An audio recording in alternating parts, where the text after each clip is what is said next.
રાજનીતિમાં ચૂંટણી સમયે નેતાઓ વેચાય, એના પછી આરોપ લાગે કે જનતા પણ આગલા દિવસે દારૂને ચવાણામાં વેચાઈ જાય. એવો આરોપ લાગે કે 100 રૂપિયાથી લઈને 500 રૂપિયા જેવી જેના મતની તાકાત એ રીતે મતને ખરીદી લેવામાં આવે. હવે આરોપ લાગ્યો છે આમ આદમી પાર્ટી પર કે હવાલાથી રૂપિયા મંગાવે છે અને પછી એનાથી ચેનલો પણ ખરીદે અને વેચાય છે. પત્રકારત્વ પણ જ્યારે વેચાવા માંડે ત્યારે લોકતંત્ર, બંધારણ, ગુજરાતની અસ્મિતા, ગરિમા આ બધા શબ્દો ખરેખર ભારે ભરખમ લાગવા માંડે. નમસ્કાર, આપની સાથે હું દેવાંશી. આરોપો લાગ્યા એ આરોપો રાજનીતિમાં ચૂંટણીમાં લગાવેલા આરોપો સિદ્ધ નથી થઈ શકતા. એ આરોપ આમ મૂકી દેવાય છે, એના પછી એ ચર્ચામાં આવે, એક નેરેટિવ સેટ થાય, એ નેરેટિવ ભૂલાઈ જાય ચૂંટણી પછી. પણ જે પ્રશ્નો લોકોના મનમાં આવે, જે લોકોના મનની વાતો હોય, લોકો એમ પણ સામાન્ય માણસો તો એવું જ માને છે કે આ દુનિયામાં દરેક વસ્તુ ખરીદી શકાય છે અને દરેક વ્યક્તિ ખરીદી શકાય છે. આ માન્યતાને દ્રઢ બનાવતા ઘણી બધી તસવીરો પણ આપણને દેખાય જ્યારે આપણે એવું માનીએ કે આ માણસ પણ આવું કરવા માંડ્યા. અને આ સ્થિતિમાં જ્યારે બધો ખેલ રૂપિયાની આસપાસનો હોય ત્યારે કોઈ પોલિટિકલ પાર્ટીની કેશ પકડાય, એવા નાણાં પકડાય કે જેનો હિસાબ કદાચ આગળના સમયમાં આપી શકશે કે કેમ એ ખબર નથી, ત્યારે પ્રશ્નો ઊભા થાય છે. એવા સમયમાં એના ટાઈમિંગને લઈને પણ ઘણા બધા સવાલો ઊભા થાય.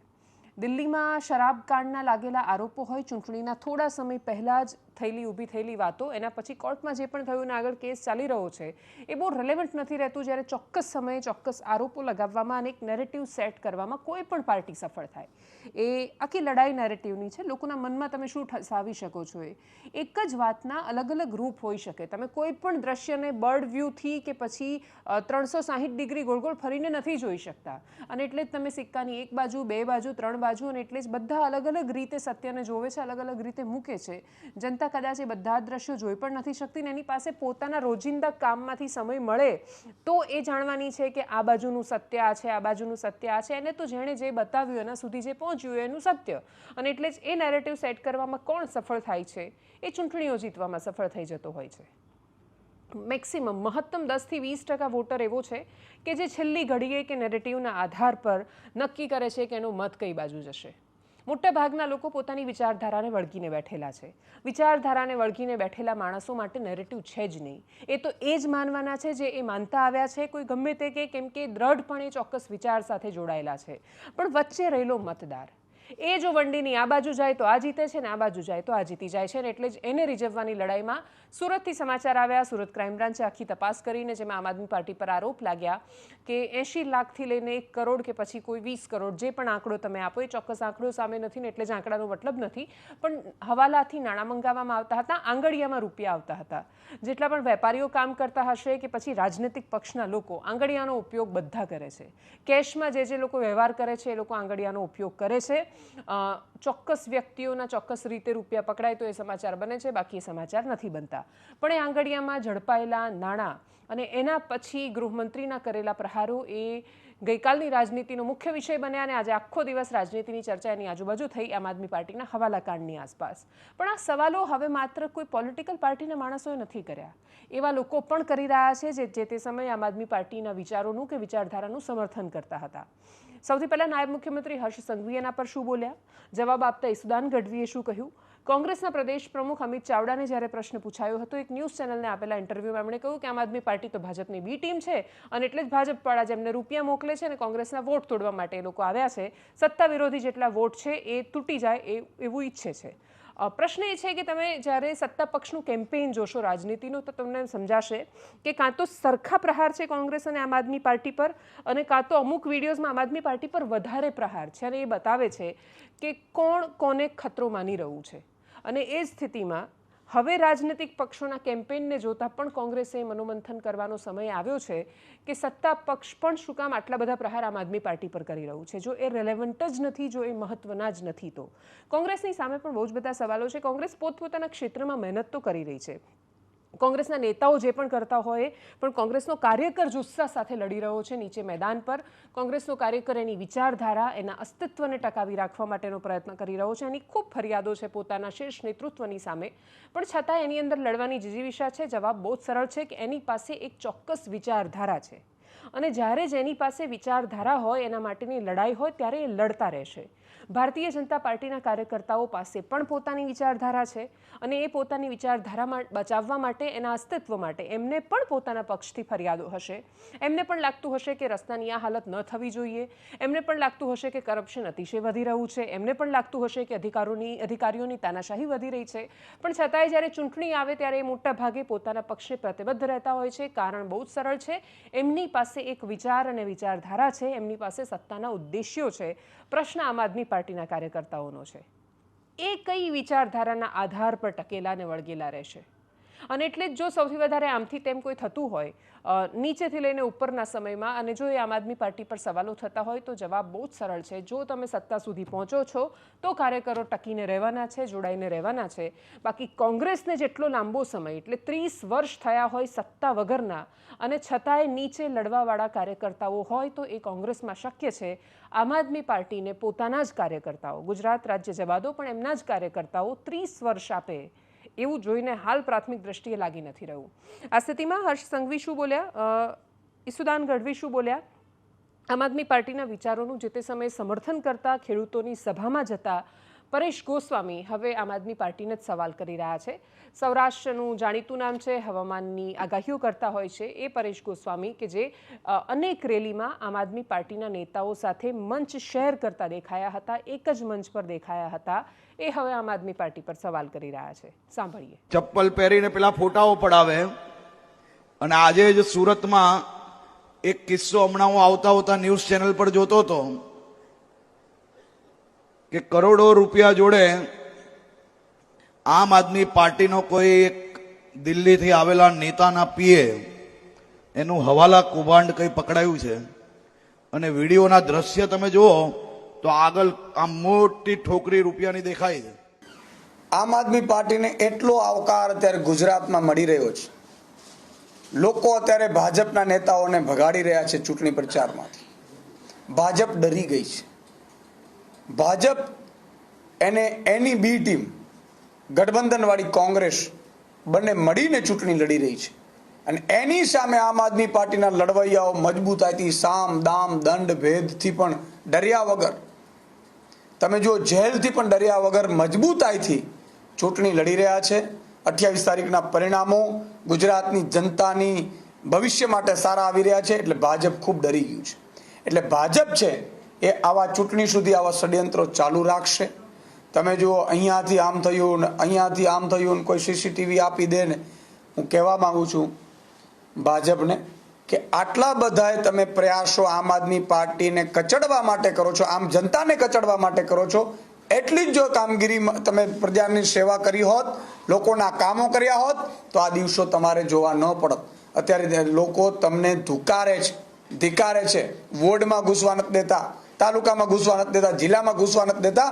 એટલા માટે તમે આ વિવિધ હથકંડાઓ તમે અપનાવો છો. ગુજરાતની જનતા બેખૂબી જાણે છે આમ આદમી પાર્ટી અત્યારે સામાન્ય લોકોની પાર્ટી છે. અમારી પાસે કશું જ નથી અત્યારે, નાણાં વગર અમે પ્રજા જે હિતથી, અને પ્રજા અમારી પાસે કશું માંગતી નથી, એટલું જ કહે છે કે તમે આવો, મજબૂતાઈથી ઉભા રહો, અમે તમને મત આપવા તૈયાર છીએ. ઉમરા પોલીસ સ્ટેશનમાં એક માહિતી મળી હતી કે દિલ્હીના આપના એક જે સિનિયર લેવલના કાર્યકર છે હિમાંશુ પાહુજા, જે દિલ્હીના જનકપુરી વિસ્તારમાં રહે છે, એ હવાલા મારફતે કરોડો રૂપિયા સુરતમાં જ એક આમ આદમીના અન્ય એક આકાશ મિશ્રાને મોકલી રહ્યા છે. આ બાતમી આધારે સુરત ઉમરા પોલીસ સ્ટેશનની ટીમ દ્વારા આકાશ મિશ્રાને બોલાવવામાં આવ્યા હતા અને એની સાથે ક્રાઇમ બ્રાન્ચની ટીમ પણ ઇન્ટ્રોગેશનમાં જોડાણી હતી.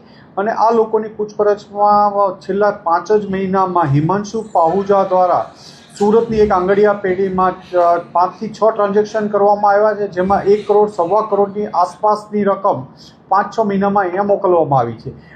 જે ઇન્ફોર્મેશન મળી હતી એમાં એક આંગડિયા પેઢી તો આઈડેન્ટિફાઈ થઈ છે, હજી અન્ય મારફતે પણ મોકલવાની પૂરી શક્યતા રહેલી છે. અને આ ફંડનો ઉપયોગ આગામી જે ચૂંટણીઓ આવી રહી છે એના ચૂંટણીના અનુસંધાને એના ફંડિંગ તરીકે કે એના પોલા તરીકે ઉપયોગ થવાની માહિતી આધારે આ કાર્યવાહી કરવામાં આવેલી હતી. આમ આદમી પાર્ટી જે ઈમાનદારીની વાતો કરે છે, આ ઈમાનદારીની વાતો ઉપર એક સવાલ ઉભો થાય છે કે આજે જે દુનિયાભરની અંદર જે ઈમાનદારીની વાતોને બણગા ફૂટતી પાર્ટીના નેતાઓ છે ગુજરાતની અંદર પડીકા લેતા પકડાયા છે, જે સ્પષ્ટ થયું છે, જેના સીસીટીવી ફૂટેજ પણ ઘણી જગ્યાએ વાયરલ થયા છે.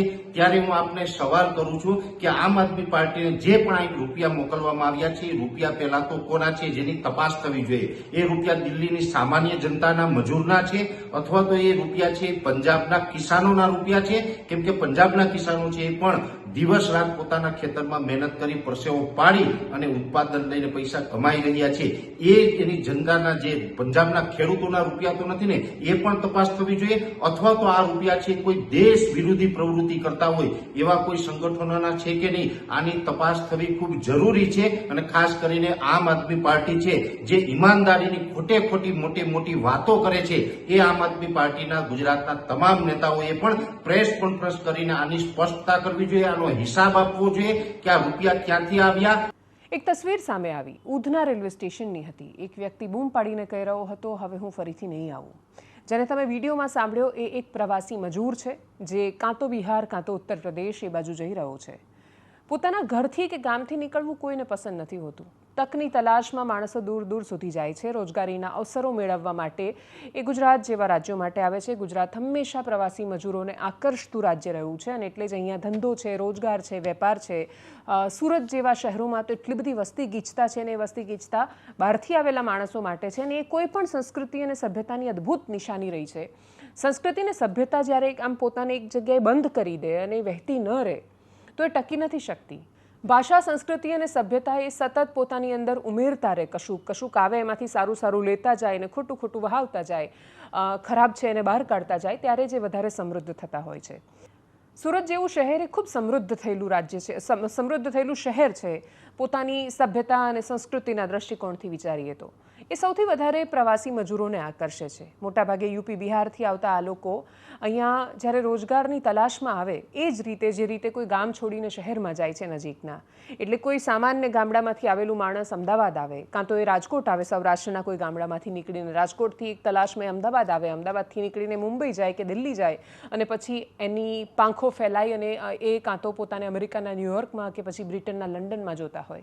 એ રીતે વિસ્તરતા આખી દુનિયા સુધી પહોંચે અને જ્યાં પહોંચે ત્યાં પોતાની એક નાનકડી સભ્યતાનું એક પોતાનું ઘર વસાવી લે. એ કોઈ માણસ જો એને એ તક પોતાના ગામમાં મળતી હોય તો કોઈ જવા તૈયાર જ નથી હોતું. પણ એ અવાજોમાં પીડા હોય છે જ્યારે એ છોડીને જાય છે. એને જ્યારે કોઈ પણ સ્થિતિના કારણે ખરાબ અનુભવોનો સામનો કરવો પડે છે ત્યારે એ બહુ જ મોટી પીડા, અફસોસ અને નિરાશા સાથે નીકળતા હોય છે. આ અવાજમાં એ મજૂરની પીડા છે, આ અવાજમાં એ મજૂરની નિરાશા છે કે આવ્યો હતો શોધમાં રોજગારની, રોજગાર તો એને મળ્યો પણ એના ઘરમાં રોટી નથી બની રહી કેમ કે એલપીજી ક્રાઇસિસ છે, સિલિન્ડર નથી મળી રહ્યા. અનેક નાની ચાની લારીઓ ચલાવતા માણસો એ ગુજરાતના હોય કે બહારના, એમણે પોતાના એ લારી ગલ્લા માટે કોઈ નાના ઓપ્શન બીજા શોધવા પડી રહ્યા છે, કાં તો એને ટેમ્પરરી બંધ કરવા પડી રહ્યા છે કેમ કે એને પોસાતું નથી. એ જો ચાના ભાવ 20 રૂપિયા કે 25 રૂપિયા કરી દેશે તો કેફેમાં જઈને ચા પીતો માણસ એ શું કામ ત્યાં આવીને ચા પીવાનો છે? એ ત્યાં ચા પીતા માણસો એટલા માટે જ પીવે છે કેમ કે એને 5 કે 10 રૂપિયાની કટિંગ મળે છે. એ પેલા દુકાનદારને પોસાઈ નથી રહ્યું. ખૂબ નાના બહારના રાજ્યોમાંથી અહીંયા આવીને રહેતા માણસો, એમને પણ સિલિન્ડર નથી મળી રહ્યા. અને એટલે આપણે જ્યારે એવું કહેતા હોઈએ છીએ કે ઈરાન ને ઇઝરાયલ વચ્ચે યુદ્ધ ચાલે કે અમેરિકા કોઈ પણ દેશમાં ગમે તે કરે, આપણે શું લેવા દેવા? અથવા જ્યારે ડોનાલ્ડ ટ્રમ્પના ચૂંટાવાના સમાચાર પર ગુજરાતી માધ્યમોમાં લાંબી થતી ચર્ચાને જોઈને જેના મનમાં પ્રશ્નો હતા કે અમેરિકામાં રાષ્ટ્રપતિ જે પણ કરે એની સાથે ગુજરાતમાં રહેલા માણસને શું લેવા દેવા, તેનો જવાબ છે આ. વિશ્વ જ્યારે એક કુટુંબ હોય અને આખી દુનિયા એકબીજાની સાથે એટલી હદ સુધી ગ્લોબલાઇઝેશન પછી જોડાઈ ગઈ હોય અને આપણી અનેક માંગ એનો આધાર આખી દુનિયામાંથી આવતા વિવિધ સંસાધનો હોય ત્યારે અસર પડે છે અને ફરક પડે છે. દુનિયાના કોઈ પણ દેશમાં કોની સરકાર આવે છે, તાનાશાહની સરકાર આવે છે કે લોકતંત્રમાં અને એ મૂલ્યોમાં માનતા માણસોની સરકાર આવે છે, કોઈ એવા તુંડ મિજાજી માણસની સરકાર આવે છે કે જે યુદ્ધને જ ઓપ્શન સમજે છે અને એને એવું જ લાગે છે કે લડી લેવું એ જ એકમાત્ર સમસ્યાનું સમાધાન છે અને બસ બધાને બતાવી જ દેવું છે એ સમાધાન છે. તો એની અસર એ પડે છે કે ઉધનાના રેલવે સ્ટેશન પર હજારો માણસો તમને દેખાય છે. સરકાર ખાસ વ્યવસ્થાઓ કરી રહી છે, સ્પેશિયલ ટ્રેન દોડાવવામાં આવી રહી છે, પણ જે ટ્રેન જે સંખ્યામાં મજૂરોને લઈ જઈ શકતી હતી એની ક્ષમતા કરતાં 3, 4, 5, 6 હજાર જેટલા મજૂરો એક સાથે વધારે આવી જાય ત્યારે લાંબી કતારો જોવા મળે છે. ભીડ એ હદે અનિયંત્રિત થઈ કે એના પછી લાઠીચાર્જ કરવો પડ્યો. કદાચ પોલીસ પાસે બીજો કોઈ ઓપ્શન પણ નહોતો અને એટલે એમણે લાઠીચાર્જ કર્યો. પણ નિષ્ઠુરતા એ વાતની હતી કે રેલવેના જીએમએ આવીને એવું કહ્યું કે મેં બધા વિડીયોઝ જોયા છે, કોઈ જગ્યાએ લાઠીચાર્જ થયો જ નથી. એ વિડીયો સામે છે. હવે એ જમાનો છે કે જ્યારે તમે છુપાવી નથી શકતા અને છતાંય તમે જ્યારે એ છુપાવવાનો પ્રયત્ન કરો છો ત્યારે તમારી નિષ્ઠુરતા સિવાય કશું જ નથી હોતું. તમે એવું માનો છો કે મજૂરો છે ને તમારું શું બગાડી લેવાના. જવાબ સાચો છે, તમારી માન્યતા સાચી છે કે મજૂરો છે, આમ જોવા જઈએ તો એ કશું જ નથી બગાડી શકતા. પણ એની આંતરડી જ્યારે કકડે છે ત્યારે બધાને અસર તો કરે છે. એની આંખોમાં જે પીડા દેખાય છે એ પીડા કદાચ આપણે મહેસૂસ કરી શકીએ તો એ પૂરતું છે. સાંભળીએ મજૂરને, જોઈએ દ્રશ્યો અને સાંભળીએ જીએમને. अब नहीं आऊंगा दोस्त, अब नहीं आऊंगा, बता देना.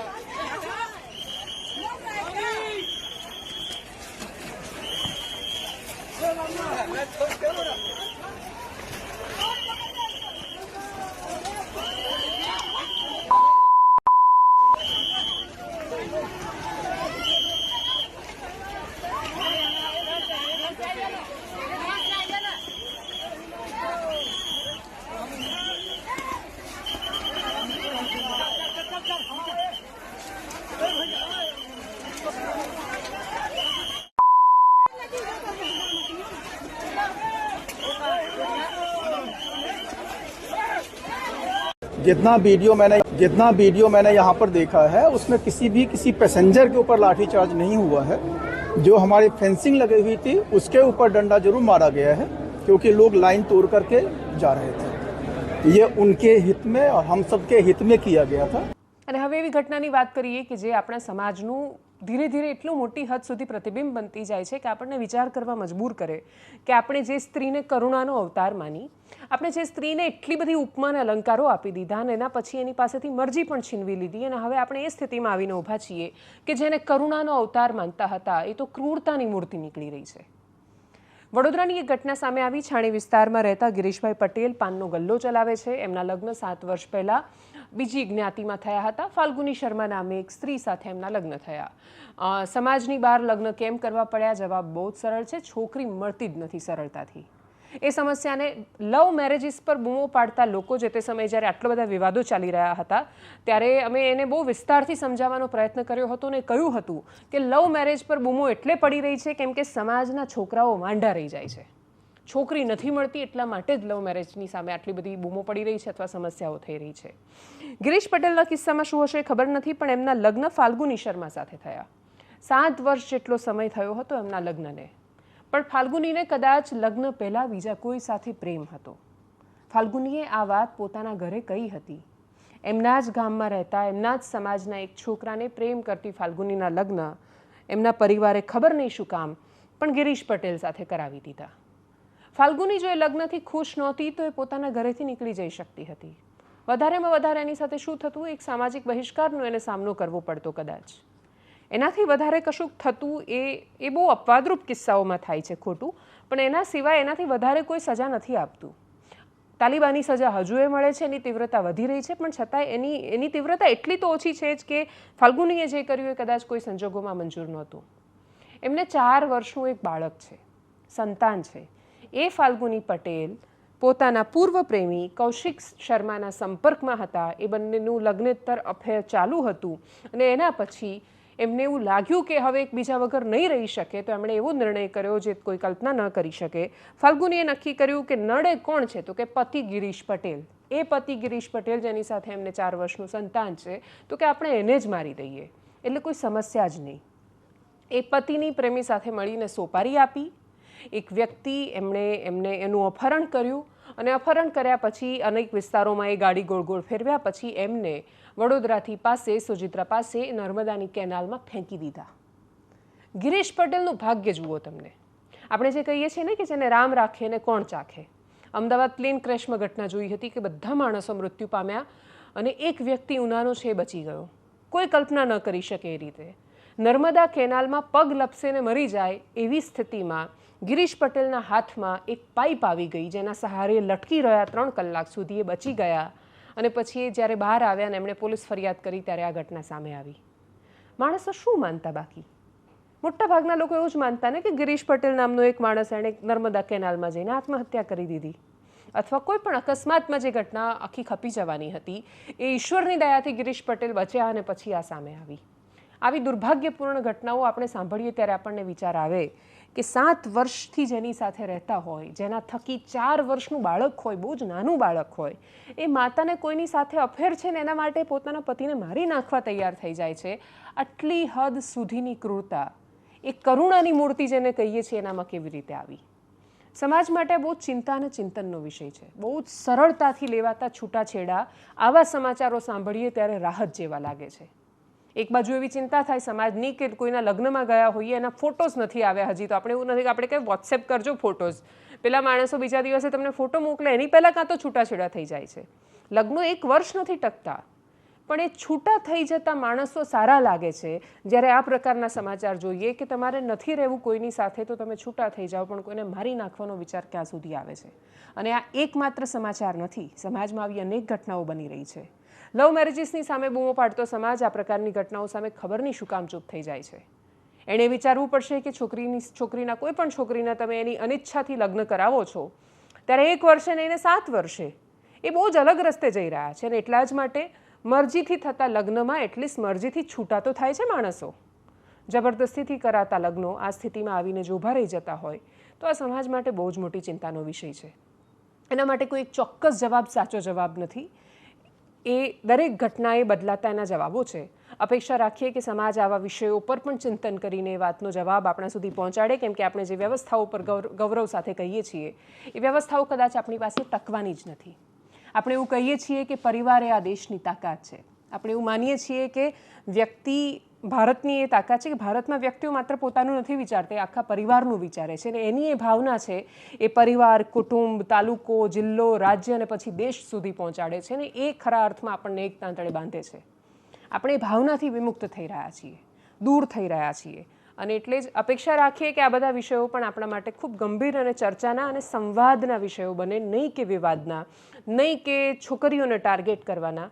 આ આપણી વચ્ચેની ઊભી થયેલી બહુ જ મોટી સમસ્યા છે. આપણે જાતિઓના વાડામાં એટલી હદ સુધી બંધાઈ રહ્યા છીએ, આપણે પોતાની મરજીથી બીજી જગ્યાએ થતા લગ્નોને નથી સ્વીકારી રહ્યા, અને એની વચ્ચે હત્યાના પ્રયાસો એ આપણા માટે ગંભીર વિષય છે.